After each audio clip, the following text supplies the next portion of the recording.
Mesdames, Messieurs, bonjour et bienvenue sur J News pour cet entretien exclusif consacré à la coopération algéro-canadienne en général, mais algéro-québécoise en particulier. C'est à l'occasion de la visite à Alger de Madame Lise Thériault, vice-première ministre du Québec, ministre de la PME, de l'allègement réglementaire et du développement économique régional. Elle est également ministre de la condition féminine. Lise Thériault, bonjour. Bonjour. Bienvenue en Algérie et merci de nous avoir accordé cet entretien qui, je le rappelle, est exclusif en Algérie. Alors, vous êtes à Alger depuis le 2 juillet. Vous êtes arrivé à bord du vol inaugural Alger-Montréal-Alger, desservi par Air Canada Rouge. Et vous êtes à la tête d'une délégation de femmes d'affaires.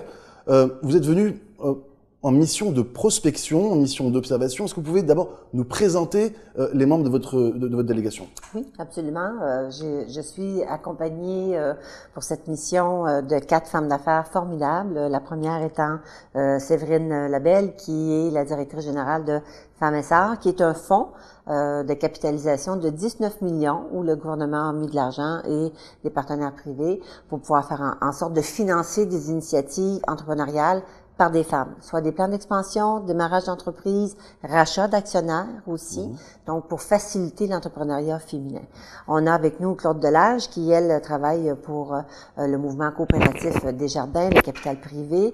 Donc, elle suit les investissements qui sont faits dans les entreprises, donc pour les entreprises qui ont besoin d'aller à un niveau supérieur. Donc, elle a un réseau d'entreprises, de gens avec qui elle fait affaire au Québec, dans le mouvement Desjardins. Donc, elle a une très grande banque de clients, mais c'est aussi un potentiel d'investissement pour les gens ici. Ruth Vachon, qui est la présidente du réseau des femmes d'affaires du Québec. Ruth, c'est une femme qui connaît les réseaux non seulement au Québec, mais au Canada, aux États-Unis, en Europe également. Elle fait beaucoup de conférences internationales sur le leadership féminin, sur comment développer ses réseaux, qu'est-ce qui est important pour une femme lorsqu'elle est en affaires, comment s'entourer, comment développer. Donc, c'est vraiment l'experte du réseautage pour mettre des gens en commun. On a demandé aussi à Danielle Henkel, qui a été en affaires ici pendant plus de 20 ans, qui est la preuve vivante de l'entrepreneuriat féminin, comment on peut réussir puisqu'elle a reparti à zéro dans un pays qu'elle connaissait peu ou pas, avec une maman à sa charge, 4 enfants en plus, qui est vraiment un exemple de succès puisqu'elle a fait l'émission Les Dragons et a contribué à démystifier ce qu'est l'entrepreneuriat, à faire découvrir et aimer l'entrepreneuriat, mais surtout la réussite pour nous au Québec d'une femme immigrante en plus, doit-on dire. Et évidemment, cette mission-là n'aurait pas pu voir le jour sans la collaboratrice d'Isabelle Leroy, qui est l'ambassadrice ici au Canada, qui nous a ouvert des portes, qui a facilité toutes les étapes de la mission. Donc, vous voyez que le Québec fait partie du Canada et qu'on travaille très bien ensemble. Eh bien, mesdames, merci et bienvenue encore une fois. Alors, vous êtes à Alger depuis dimanche. Quel premier bilan vous pouvez faire de votre séjour, de ces 4 jours passés en Algérie? Plusieurs rencontres, on l'a vu dans l'actualité, plusieurs rencontres ont été programmées, ont eu lieu avec des responsables, avec des ministres, avec des responsables ministériels et puis avec des organisations patronales. Avant de revenir sur ces différentes rencontres, vous repartez d'Alger dans quelques heures. Quel sentiment vous gardez de ce séjour? Je vous dirais que nous étions en mode exploratoire pour voir quelle sorte d'avenue nous pouvons avoir devant nous, comment le Québec peut faire plus d'affaires avec l'Algérie, comment l'Algérie peut faire plus d'affaires avec le Québec. Les rencontres ont été très enrichissantes. Ça nous a permis, je dirais, de voir certains secteurs d'activité où on sait qu'il y a des possibilités d'exploration, où on peut aller développer des choses. Et ça l'a permis également de découvrir les réseaux d'affaires ici, qui sont des partenaires majeurs pour les femmes qui m'accompagnent, pour être capables par la suite de percer les réseaux ici et de favoriser les échanges. Alors, au cours de ce séjour, vous avez rencontré le secrétaire général du ministère des Affaires étrangères, avec lequel vous avez évoqué la relation algéro-canadienne et algéro-québécoise dans son ensemble. Vous avez rencontré ensuite le ministre de l'Industrie et des Mines, avec lequel vous avez justement donc identifié ces secteurs-là. Quels sont les secteurs qui seraient susceptibles d'intéresser les PME québécoises? Je vous dirais qu'avec le ministre de l'Industrie et des Mines, il a mis sur pied des groupes de travail qui ont été fort bien identifiés. Il y a déjà le groupe au niveau de l'agriculture qui est très avancé, qui va remettre un rapport incessamment.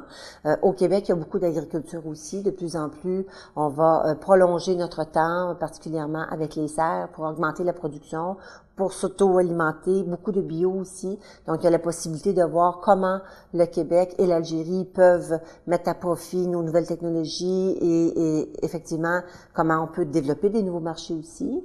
Il y a le secteur minier qui est important. Vous savez, le Québec est une province où on a beaucoup de richesses dans notre sol. Le plan Nord, pour nous, c'est un endroit où on a fait beaucoup d'exploration minière, notamment du phosphate, des diamants, de l'or et certaines ressources naturelles qu'on a. Donc, il y a une expertise qui est intéressante aussi, qui peut faciliter l'extraction des richesses qu'il y a en Algérie au profit de la population. Donc, évidemment, juste là, on a 2 beaux chantiers où il y aurait certainement la possibilité de regarder des voies de collaboration ou à tout le moins des projets pilotes. Le secteur de l'énergie renouvelable, il n'a pas été abordé. Je sais que le Canada est un pays très avancé dans le domaine, possède les technologies. Un pays comme l'Algérie en a besoin dans sa diversification de l'économie nationale. Le gouvernement songe à miser sur les énergies renouvelables. Est-ce que vous pensez que l'expertise canadienne peut contribuer au développement de ce secteur ici? Oui, définitivement. Hydro-Québec, qui a une expertise évidemment en éolienne, en énergie solaire et en hydroélectricité, qui sont 3 énergies qui sont totalement renouvelables. On est en train de développer chez nous beaucoup le secteur du véhicule électrique avec les composantes, les batteries électriques, etc. Donc, on a abordé brièvement ce côté-là parce qu'effectivement, je pense que chaque peuple, on doit être en mesure de travailler, de développer ces expertises-là. Ça fait partie des discussions qu'on a eues aussi. Je pense qu'il faut laisser les chantiers de travail du ministre aller jusqu'au bout et lorsqu'il sera prêt, évidemment, s'il y a collaboration, il y aura toujours la possibilité qu'Hydro-Québec puisse être mis à contribution, d'autant plus que Hydro-Québec, dans sa mission, le gouvernement du Québec lui a demandé d'être plus présent sur le continent de l'Afrique, donc particulièrement dans les pays du Maghreb. Alors, durant ce séjour, des rencontres ont également eu lieu entre votre délégation et des organisations patronales, le FCE et la CACI. Le FCE qui, il me semble, est d'ailleurs à l'origine, quelque part, de cette mission-là, puisqu'elle a été décidée lors de la rencontre qu'a organisée le FCE à Montréal. Alors, quel est votre sentiment ou quel ressenti vous avez à l'issue de ces rencontres-là? Alors, vous, mesdames en particulier, vous avez rencontré des femmes entrepreneurs algériennes, des entrepreneurs algériens. Quelle a été la teneur des échanges entre vous? Est-ce que c'était positif? Est-ce que vous avez identifié des partenaires potentiels? Et comment surtout ensuite concrétiser et donner une impulsion un petit peu à ces échanges-là et les maintenir, surtout les garder encore un petit peu dans le temps? Alors, très positif, extrêmement positif, un bel accueil, un accueil chaleureux, beaucoup d'intérêt, en tout cas pour ma part, pour ce qui a été développé au Québec avec Femmes et Essor, donc la mise en place d'un fonds d'investissement spécifiquement pour l'entrepreneuriat féminin. Donc, j'ai reçu beaucoup de questions, beaucoup d'échanges et on a échangé énormément nos contacts pour donner une suite à ça, aller un peu plus loin dans les discussions. Puis, je pense qu'éventuellement, il y a de l'intérêt ici pour développer ce même genre de fonds et si on peut contribuer d'une façon ou d'une autre à partager nos meilleures pratiques, on va le faire avec le plus grand plaisir. Mais au-delà de ça, en tout cas pour ma part, j'ai rencontré des femmes d'affaires extraordinaires qui ont des bons produits, qui ont aussi l'intérêt de développer leurs affaires au Canada et comme Femmes et Essor finance des femmes entrepreneurs au Québec, eh bien, si elles viennent chez nous et qu'elles ouvrent éventuellement une entreprise, bien, elles représentent aussi des clientes potentielles pour nous, donc c'est extrêmement fructueux. Et pour les femmes d'affaires du Québec, eh bien, elles représentent aussi un marché pour lequel on peut les appuyer à développer. Alors concrètement, comment vos différents organismes peuvent aider à la promotion, au développement de l'entrepreneuriat féminin en Algérie? Est-ce que vous mettez à leur disposition des outils? Est-ce que ce sont des propositions de création de fonds, par exemple? Ou est-ce qu'il y a une façon de faire, un savoir-faire que vous pouvez également transmettre? Ben, par exemple, pour enchérir sur ce que Séverine a mentionné, il y a une très belle expertise au Québec au niveau du capital de risque, du capital de développement unique. Donc, c'est tout un écosystème qui fonctionne extrêmement bien. Donc, on a entendu des projets très pointus qui méritent, au-delà du financement bancaire, du capital de développement. Donc, on a offert notre expertise pour partir des fonds d'investissement, faire du placement privé. Donc, c'est quelque chose qu'on a établi, des liens d'affaires concrets où on pourra tout à fait transférer notre expertise sur. Donc, ça, c'est un premier contact concret. En plus, une femme d'affaires algérienne qui nous a présenté son projet où elle cherche à accroître les produits à l'importation Et on a tout de suite échangé. On a déjà une rencontre de prévue avec elle le 17 ou 18 juillet. Donc ça, c'est vraiment concret, très positif pour nous.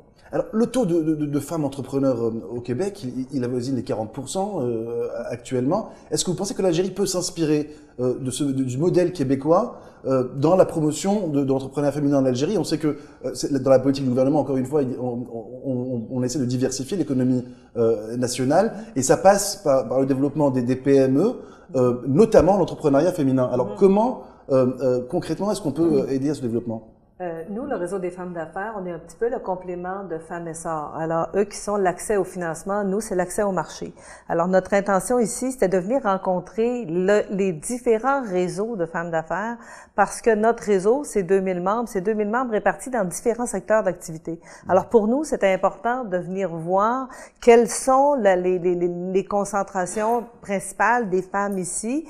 On a découvert qu'il y avait beaucoup plus de réseaux de femmes qu'on pensait, qu'elles étaient beaucoup plus actives qu'on pensait et qu'elles avaient énormément d'intérêt. Alors nous, nos femmes, on a énormément de femmes qui sont dans le service parce que c'est un peu dans la nature et on a vu qu'il y avait beaucoup de possibilités de formation, d'entraînement, de capacité pour nos membres à échanger. Alors, on a déjà prévu des rencontres à partir du mois d'août avec les différents réseaux. Premièrement, un recensement de combien il y en a de réseaux, parce qu'il y en a beaucoup plus que moi je pensais ou qui s'étaient affichés à date.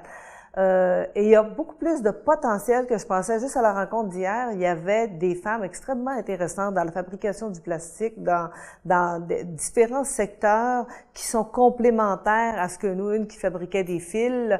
Alors, pour nous, c'est très intéressant. Et il y avait beaucoup de maillage déjà que je voyais qu'on était capable de faire. J'aurais levé la main pour dire, ah oui, on peut mailler avec ça, on peut faire ça. Alors, c'est beau. En tout cas, moi, c'est au-delà de mes attentes par rapport aux résultats qu'on a. Alors, l'un des axes de développement de l'économie, c'est la promotion de l'exportation hors hydrocarbures. Est-ce que vous pensez que ce type de partenariat va pouvoir aider à l'exportation des produits algériens et surtout est-ce que le Québec est un marché, peut-être un marché potentiel pour les produits algériens? Définitivement. Une des raisons pour lesquelles nous sommes ici et pourquoi moi je suis ici, c'est parce que je représente, je crois, le terrain aussi et la réalité de l'entrepreneur autant immigrant que québécois parce que je fais partie des deux mondes. Mais je dirais que cette visite, après presque 28 ans de retour au pays, la première fois que je suis revenue, c'était en décembre et j'ai été impressionnée du changement qui s'opère et de la volonté d'évoluer, de faire différent. Je crois que le Québec aujourd'hui est prêt aussi à regarder vers d'autres marchés, particulièrement l'Afrique du Nord, mais l'Afrique en général. Et on reconnaît que l'Afrique du Nord et particulièrement l'Algérie est probablement une très belle porte d'entrée vers l'Afrique. La même chose, en retour, le Québec est une magnifique porte d'entrée vers l'Amérique du Nord et nous avons le savoir-faire. Nous faisons partie de cet ensemble, mais avec la langue, en plus, nous avons maintenu notre identité et on se reconnaît dans beaucoup de valeurs d'affaires et d'échanges commerciaux. Maintenant, pour ma part à moi, le message que j'ai reçu et le message que j'emporte, mais aussi le message que nous sommes venus apporter, c'est que tout est possible en autant, d'abord ça prend de la volonté, mais ça prend pas de la volonté que des entrepreneurs. Voilà, la preuve est là. Nous avons la preuve formelle que si le gouvernement, les différentes associations, les différents paliers d'intervention ne sont pas partie prenante, il n'y aura pas d'échanges commerciaux. Et ça, il faut que ce soit très clair. Il faut absolument qu'il y ait une volonté de tous les paliers d'intervention. Nous sommes venus ici avec une volonté réelle de différents paliers d'intervention, autant financiers que gouvernemental, que réseau et entrepreneurial. Donc, on représente justement ce qu'on souhaite que le message passe, c'est que mesdames et messieurs, parlez-vous, facilitez les échanges autant sur le plan bancaire que sur le plan réglementaire, que sur le plan de la facilité des échanges. Je crois que pour nous, entrepreneurs, on veut, mais on peut vouloir tant qu'on veut et on ne pourra pas si les gouvernements ne facilitent pas les échanges à tous les niveaux. Et ça doit être très clair, parce que le Québec veut. Je pense avoir compris, nous pensons avoir compris, n'est-ce pas, Madame la vice-première ministre, qu'il y a une volonté formelle en ce moment. Oui, on parle des femmes, parce que je m'excuse, messieurs, dames, mais les femmes sont quand même porteuses de volonté. On veut quelque chose, on veut être capable de faire partie d'une économie, parce qu'on représente quand même 50% de cette économie. Donc, donnez-nous la capacité de vous montrer qu'on est capable de créer des emplois, d'être présent, on est compétente et on veut. Alors, et je crois que les Québécois sont 52% de l'économie, et croyez-moi, ça bouge. Alors, Madame la Première ministre, on vient de le voir, la volonté des gouvernements est nécessaire pour renforcer ces liens et pour concrétiser tous ces différents projets. Votre sentiment, après les rencontres que vous avez eues ici à Alger, est-ce que cette volonté au niveau des deux gouvernements existe pour renforcer ces liens-là? Oui, j'ai senti clairement que les gens nous recevaient avec beaucoup d'ouverture, de curiosité aussi, parce que nous étions une mission de femmes en mode exploration. J'avoue que les gens disent une mission de femmes. Oui, une mission de femmes. Ça nous permet de sortir des sentiers battus, ça permet d'attirer l'attention, ça permet de retenir l'attention. Oui, parce que les femmes sont aussi des entrepreneurs. On travaille avec les hommes, on travaille vers l'égalité, parce qu'on a des politiques pour l'égalité, pour l'entrepreneuriat chez nous. Donc, il est évident que la volonté gouvernementale, moi, je l'ai senti, c'est la teneur des échanges qu'on a avec les politiciens que j'ai rencontrés qui font la différence. Et on est capable de décoder dans le langage s'il y a intérêt ou pas. Dans les intervenants d'affaires qu'on a rencontrés aussi la même chose. À l'époque, il y a 3 mois, lorsque la FCE et le CDCA est venu à Montréal, j'ai dit oui, c'est intéressant, oui, il faudrait que le Québec aille. Ça a pris 3 mois et on est ici. Donc, la volonté gouvernementale chez nous, elle est là. Moi, j'ai la possibilité de porter plusieurs dossiers en même temps. L'allègement réglementaire, donc faciliter les relations avec le gouvernement. Je suis la ministre de la Condition féminine, donc l'autonomisation des femmes. Si on veut que notre société se porte bien, il faut s'occuper de nos femmes, il faut leur donner les moyens d'être autonomes, de partir en affaires. Ministre responsable des PME et du développement économique régional qui sont intimement reliés. Et puisque je suis vice-première ministre, évidemment, je suis la numéro 2 du gouvernement, qui fait en sorte que j'ai une vue d'ensemble sur ce que nous pouvons développer, sur ce quoi on peut aller. Et évidemment, je pense que les ministres que j'ai rencontrés ont senti chez nous clairement la volonté de vouloir faire de l'Algérie un partenaire réel avec qui on peut développer nos relations économiques encore, les pousser encore beaucoup plus loin. Vous savez, le fait d'avoir pris le vol inaugural Air Canada rouge était aussi un symbole. Il y avait un message symbolique très fort là-dedans parce que les gens d'affaires, de manière générale, ils doivent avoir des conditions gagnantes pour être capables de développer des affaires dans un marché extérieur.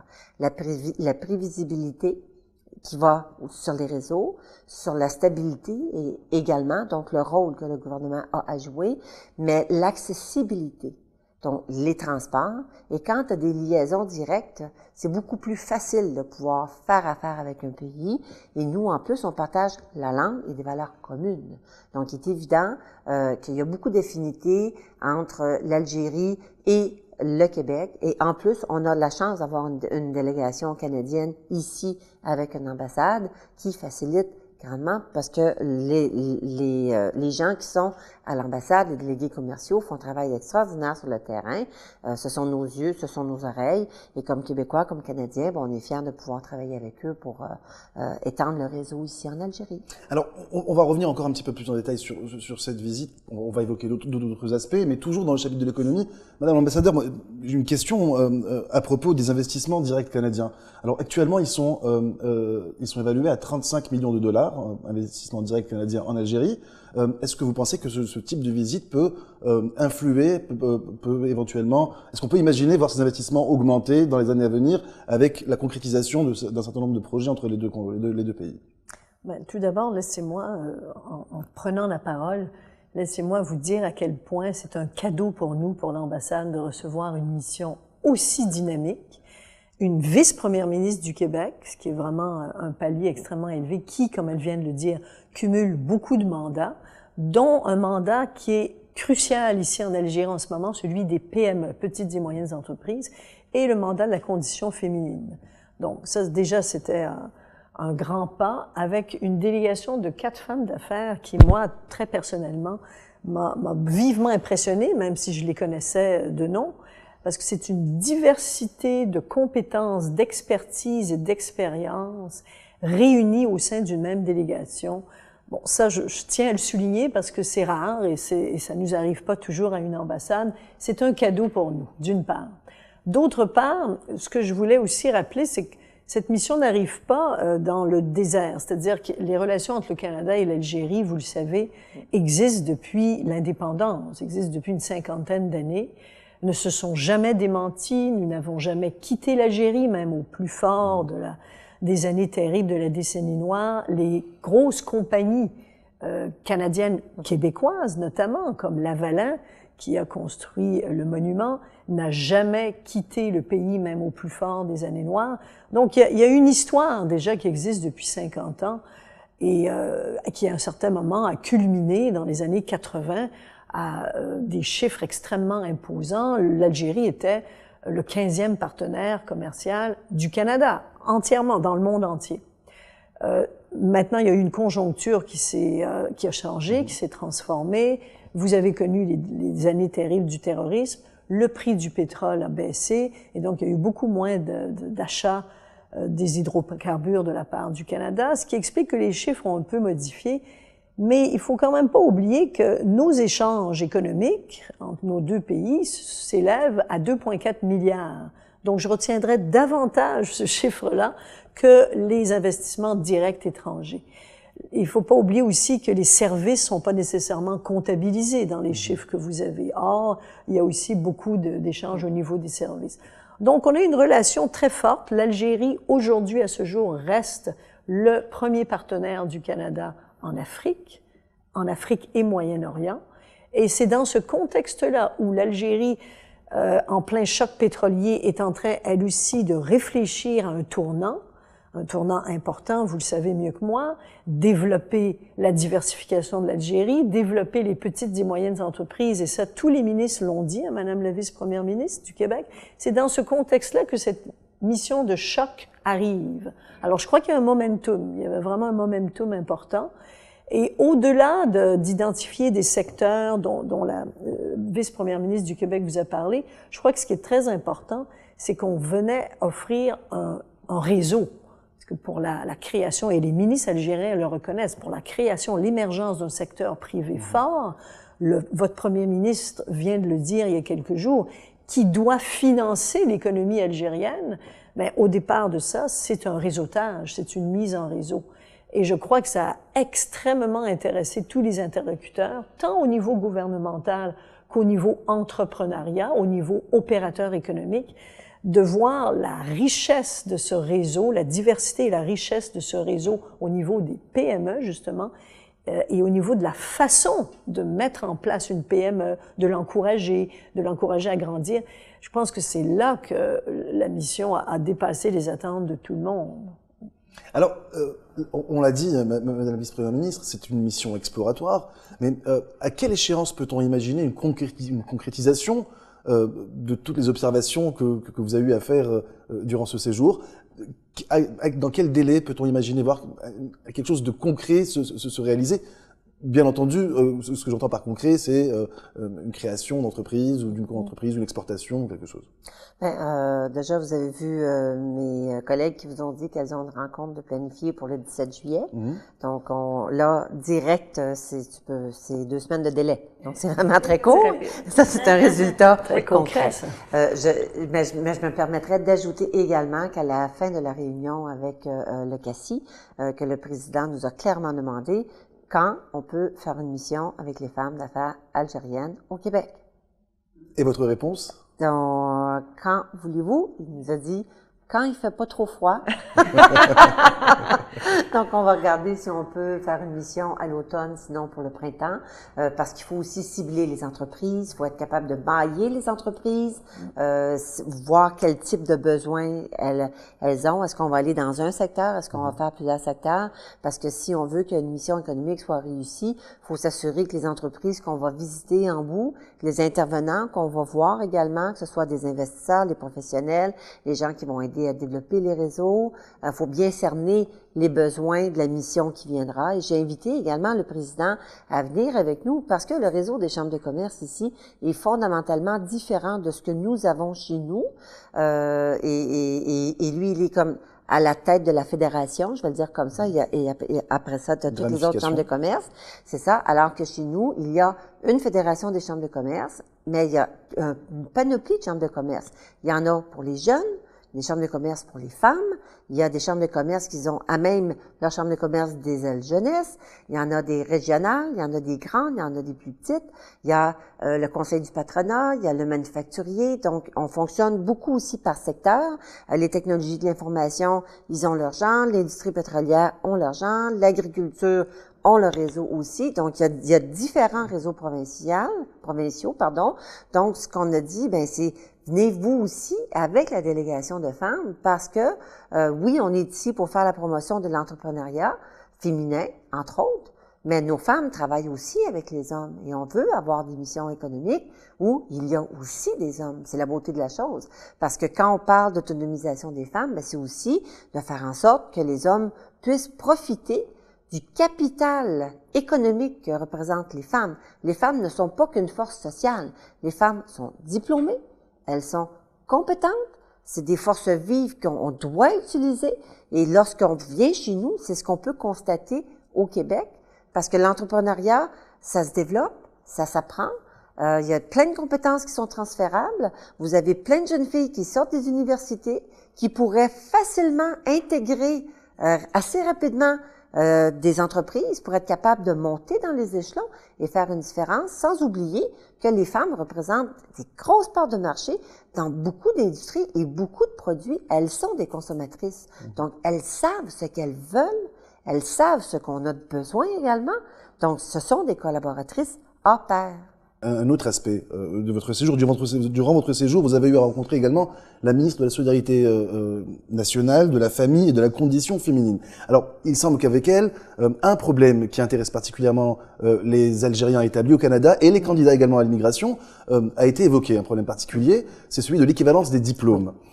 Entre les deux pays, est-ce que vous pensez que ce problème sera... est-ce qu'on va finir par trouver une solution à ce problème-là beaucoup d'Algériens résidant au Canada disent être victimes du chômage en raison de ce problème-là. Est-ce que c'est le cas ou pas? Et surtout, comment remédier à cette situation-là? Bon, je vous dirais, j'ai été ministre de l'Immigration de 2005 à 2007, donc je connais très bien la reconnaissance des diplômes étrangers parce qu'à l'époque, il y avait presque rien qui se faisait. C'est une démarche qui a été longue en soi parce qu'il fallait prendre le temps de reconnaître l'équivalence des diplômes d'une université à l'autre université, d'une profession à l'autre profession pour s'assurer, parce qu'au Québec, on a des ordres professionnels qui vont gérer différentes professions pour s'assurer d'abord et avant tout de la sécurité du public et que les services qui sont rendus le sont d'une manière professionnelle, sécuritaire, d'abord et avant tout pour la population. Donc, il a fallu faire un travail d'équivalence. Savoir un diplôme de telle université par rapport au nombre d'heures de formation qui est donné dans tel secteur. Chez nous, c'est quoi l'équivalent? Donc, on a fait des équivalences et on a dit, parfait, ben, pour tel diplôme, dans tel domaine, vous avez besoin de tant d'heures de formation supplémentaires précisément dans ce champ-là. Donc, il a fallu le faire pour plusieurs pays du Maghreb, notamment avec les différentes universités. Aujourd'hui, quelqu'un qui émigre au Québec peut savoir à l'avance si son diplôme est reconnu, peut savoir à l'avance quel type de formation il lui manque, combien d'heures dans telle spécification on doit les suivre pour arriver avec un diplôme qui sera valide au Québec et reconnu par les autres professionnels. Là, 10 ans, c'était pas ça. Donc, je vous dirais qu'aujourd'hui, c'est plus facile et que 90% des gens qui arrivent au Québec présentement sont soit reconnus totalement dans les diplômes ou partiellement reconnus, mais en sachant la formation complémentaire qu'ils doivent prendre pour pouvoir travailler avec leur diplôme. Ce qui est malheureux, c'est qu'à un certain point, je dirais que la plus vieille immigration, il est évident que lorsque ça fait 10 ans, 20 ans que tu n'as pas travaillé dans ton domaine, récupérer avec la vitesse avec laquelle les professions se transforment aujourd'hui avec les nouvelles technologies, c'est presque dire mission impossible. Par contre, là où le gouvernement du Québec trouve des solutions, c'est qu'on fait face à des pénuries de main-d'œuvre. On a eu un sommet dernièrement sur l'emploi, sur les défis de l'adéquation de la main-d'œuvre, donc la formation de la main-d'œuvre par rapport aux besoins de main-d'œuvre qu'on a particulièrement dans les régions. Et quelqu'un qui a pas vu l'équivalence de ses diplômes reconnus aura toujours la possibilité d'œuvrer dans un domaine connexe. Et le gouvernement, à l'époque, il n'y avait pas de formation complémentaire qui était disponible. Aujourd'hui, il y en a. Et c'est le gouvernement qui ouvre les cours de formation dans les collèges, dans les universités, pour être capable de faire l'équivalence des diplômes, parce qu'on a besoin des forces vives du milieu pour être capable de travailler. On a des pénuries de main-d'œuvre présentement. Et notre économie repose sur les PME. Les PME, si elles veulent prendre de l'expansion, doivent avoir de la main-d'œuvre qualifiée. Et c'est pour ça qu'on fait appel à l'immigration et qu'on fait appel à l'immigration francophone. Ceci dit, en même temps, ma collègue, qui est la ministre qui est responsable de l'immigration, de la diversité et de l'inclusion, doit travailler contre toutes les questions de racisme, de discrimination qui sont vécues aussi, malheureusement. Il y a des gens qui démontrent des fois peu d'ouverture, mais je dirais que la grande partie des entrepreneurs, des entreprises québécoises ont besoin de main-d'œuvre. Donc, on doit s'ouvrir. Et le Québec a toujours une mentalité d'interculturalisme. Donc, on est en interaction avec les différentes communautés pour pouvoir faire en sorte que ces gens-là s'intègrent. On est parfaitement conscient qu'il y a 2 facteurs majeurs pour l'intégration. La langue, donc c'est pour ça qu'on sélectionne majoritairement une immigration qui est en français. Et la deuxième chose, c'est l'intégration économique. Si on veut que les gens soient fiers, ils abandonnent leur pays, ils abandonnent leur famille. Pourquoi?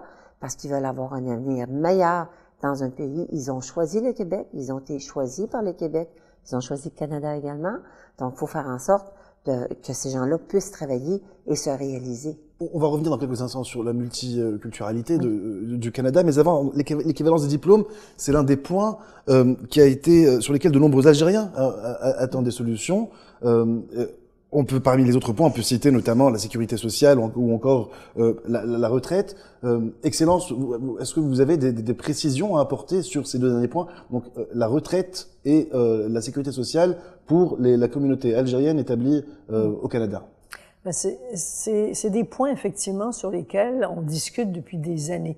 Pourquoi? Parce que la communauté algérienne au Canada, justement, est en nette croissance. Aujourd'hui, certaines sources parlent de entre 100 000 et 150 000. Donc, il y a de plus en plus de motivation, bien sûr, pour négocier une entente sur la sécurité sociale qui comprendrait les retraites aussi. Tous ces aspects-là. Je vous dirais que ça fait des années qu'on en discute de part et d'autre. L'avancée récente qu'on vient de franchir, c'est qu'on a reçu un texte, un draft, une ébauche de la partie algérienne qui pourrait être un début de négociation. Nous, on est prêts, on le sait, on a déjà ouvert le chantier à mon arrivée, il y a presque 3 ans. On est prêt à entamer des négociations. Donc, voilà, on en discute et on est absolument prêt à fixer des dates maintenant pour une vraie négociation en tête-à-tête, parce qu'il y a un réel besoin, étant donné la croissance, le nombre de la communauté algérienne qui pourrait en bénéficier. Et j'ajouterais simplement qu'il existe quand même tout un arsenal juridique, un socle juridique quand même, qui peut aussi être utilisé pour franchir des pas supplémentaires. Et je citerai simplement le traité de non-double imposition qui existe depuis une 20aine d'années aussi entre nos 2 pays. Donc, il existe ces instruments-là. Maintenant, sur la sécurité sociale, c'est effectivement notre prochaine étape. Et moi, je lance même un appel. On est prêt à débuter, à lancer des dates de négociation. Donc, on attend simplement qu'on se mette d'accord pour commencer. Alors, revenons-en donc à la multiculturalité du Canada. le Canada, alors c'est une question à deux niveaux. Il y a à un niveau provincial, mais également à un niveau fédéral. Le Canada a été frappé pour la 3e fois de son histoire par le terrorisme cette année. C'est une question récurrente, certes, mais qui est quand même nécessaire. Elle concerne l'avenir du vivre ensemble canadien. Est-ce que le vivre ensemble canadien, qui est connu dans le monde entier, est-ce qu'il est menacé? Non. Non, parce que nous sommes nous-mêmes un peuple d'immigrants. Le Canada, le Québec, nous avons été un peuple qui a toujours su accueillir les peuples pour toutes sortes de raisons. Nous sommes très solidaires à chaque fois qu'il s'est passé des drames. Je ne fais que regarder l'immigration syrienne. On a eu des vagues de réfugiés. À chaque fois qu'il y a des atrocités comme ça qui se passent, le Canada fait preuve de beaucoup d'ouverture. Je dirais qu'au contraire, les derniers attentats que nous avons eus à la mosquée de Québec, puisque c'est un attentat qui a été perpétré par un Québécois contre la communauté musulmane, contre la religion musulmane en fait, ça a eu exactement l'effet inverse. Où les Québécois ont cherché à comprendre, où les dirigeants des mosquées ont fait des journées portes ouvertes pour pouvoir parler à la communauté, pour pouvoir entrer en interaction avec eux, et je pense que ça fait la différence. Les gens sont en mesure de comprendre qu'il y a une grande différence et qu'on ne peut pas voir une menace tout partout. Le Québec, comme le Canada, on va continuer à vivre, on va continuer à partir en voyage, on va continuer à venir développer nos liens, on va continuer à vouloir réussir, et je pense que Daniel Henkel représente, à mon avis, également l'histoire d'une réussite d'une femme qui possède plusieurs cultures, qui a choisi le Québec et qui, à mon avis, je pense que c'est ça qu'on doit retenir, c'est qu'on a beaucoup plus d'histoires à succès de gens qui sont venus au Québec et qui ont réussi, qui ont trouvé leur place et qui vivent en parfaite harmonie avec les Canadiens et avec les Québécois. Oui, alors ce type de situation peut néanmoins, pardon, mais si vous voulez, ce type d'acte ou d'attentat terroriste peut laisser peut-être libre cours à des amalgames, à peut-être une certaine forme de racisme aussi qui peut naître. Est-ce qu'on doit craindre un repli communautaire? Et j'irai un peu plus loin. Est-ce qu'on peut craindre ou imaginer un changement dans la politique migratoire du Québec en particulier ou du Canada en général? Moi, je ne ferai que renchérir à la réponse de Madame la vice-première ministre du Québec. Non, je ne crois pas qu'on peut craindre ça. Tout simplement, justement, parce qu'il y a le débat, il y a la discussion. Vous avez parlé de cet attentat du 29 janvier 2017 qui a ciblé des Québécois musulmans, mais qui a endeuillé tous les Québécois, tous les Canadiens.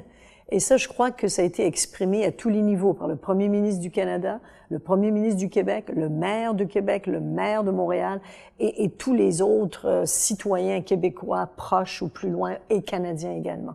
Il y a eu une grande vague de condamnation et de réaction, d'émotion, de solidarité qui a ému énormément les Algériens ici. Je le sais puisque je suis allée à la rencontre des familles endeuillées et des autorités et de la population, puis qui a ému le monde entier. Et je terminerai simplement en citant ce que le fils d'une des victimes algéro-canadiennes, professeur Belkacemi, professeur à l'Université Laval, qui me disait sa femme, qui est également professeure à l'Université Laval, a passé plus que la moitié de sa vie au Québec. Ils sont québécois. Leurs 3 enfants que j'ai rencontrés sont québécois, parlent plus québécois que moi et que nous tous. Et son fils, qui a une trentaine d'années, qui est d'une sagesse, qui est d'un courage, qui m'a bouleversée, on en avait déjà parlé, vous vous souvenez, il y a quelque temps, m'a dit que après le deuil, ils étaient en Algérie, bien sûr, pour une partie de leur deuil, il voulait repartir au Québec, chez lui, et faire la tournée des écoles pour parler de son père, pour parler de la communauté musulmane. Parce qu'il m'a dit, je suis sûr que ce petit gars-là, a-t-il dit en parlant de l'assassin, s'il avait connu mon père, s'il avait connu notre communauté musulmane à Québec, il n'aurait jamais fait ça. Entendre ça du fils d'une victime, c'est extrêmement bouleversant et en même temps, ça donne un courage, ça donne un espoir remarquable pour l'avenir.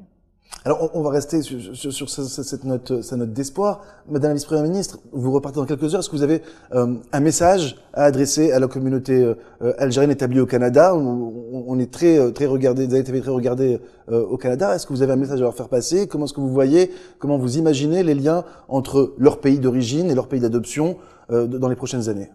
Moi, je vous dirais qu'effectivement, c'est sûr qu'à Montréal, la communauté algérienne, elle est importante. J'ai déjà eu des gens qui ont réagi sur la page Facebook aussi, qui m'ont envoyé des messages parce qu'il y a beaucoup d'Algériens qui demeurent dans mon comté, dans mon propre comté, qui ont suivi l'émission parce qu'avec les médias sociaux, maintenant, c'est facile. Tous les jours, on fait le point sur ce qu'on a fait. Les gens sont enchantés de voir qu'on est ici, qu'on découvre ce qu'est l'Algérie, qu'on regarde les liens qu'on peut faire. Puis moi, je peux tout simplement dire que ce que je trouve particulièrement intéressant, c'est que les entreprises québécoises qui vont vouloir venir développer le marché algérien vont pouvoir compter sur des jeunes, des gens au Québec qui parlent arabe, qui parlent français, qui connaissent la réalité de l'Algérie. Ce sont des gens qui ont également un réseau toujours existant. Et ça devient un atout et une force incroyable pour les entreprises qui décident de venir faire affaire ici directement sur le marché. Donc, je pense que nos concitoyens algériens pourraient très bien faire un retour aux sources en trouvant le moyen de travailler pour une compagnie québécoise et de joindre l'utile à l'agréable. Madame la vice-première ministre, Madame l'ambassadeur, Mesdames, merci encore pour cet entretien. Vous voulez rajouter quelque chose, Madame Henkel? Oh non, j'allais simplement dire merci. Merci beaucoup aussi de nous recevoir, de nous donner l'opportunité de dire les choses telles qu'elles sont et d'espérer pour le meilleur. Mais j'inviterai les entrepreneurs femmes et entrepreneurs hommes à véritablement prendre et oser, prendre le devant, oser s'imposer et dire que c'est possible, mais de concevoir aussi que nous devons nous respecter dans nos différences culturelles et nos différences telles qu'elles sont. Et entre un musulman et autres, il y a l'extrémisme et il y a la religion, et il faut se respecter les uns les autres. Et je crois que le Québec est une terre d'accueil et ça a été prouvé avec moi-même. Voilà. Merci encore pour cet entretien. Mesdames, Messieurs, c'est la fin de cet entretien. Merci de nous avoir suivis. Je vous rappelle que vous pouvez retrouver l'intégralité de l'émission sur les pages Facebook et Twitter de DIA News et DIA TV. Nous attendons également vos réactions. Tout de suite, la suite des programmes de DIA News. Excellente soirée et à bientôt.